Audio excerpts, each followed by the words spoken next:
Et vous pouvez d'ailleurs aussi nous parler des promesses du président en matière fiscale. Le président Emmanuel Macron s'engage à baisser les impôts de 2 milliards d'euros pour les ménages. Baisse d'impôts, ça va évidemment de pair avec coupe budgétaire. Barthélémy Philippe, en pleine préparation du projet de loi de finances 2024, l'État identifie des économies. Oui, et pour cela, Bercy s'appuie sur les travaux de plusieurs administrations, dont l'inspection générale des finances.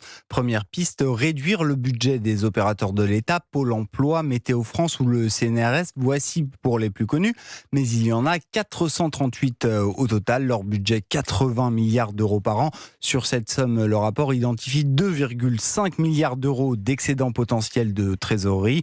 Autre recommandation, en finir avec le taux de TVA réduit à 10% pour la rénovation des logements anciens.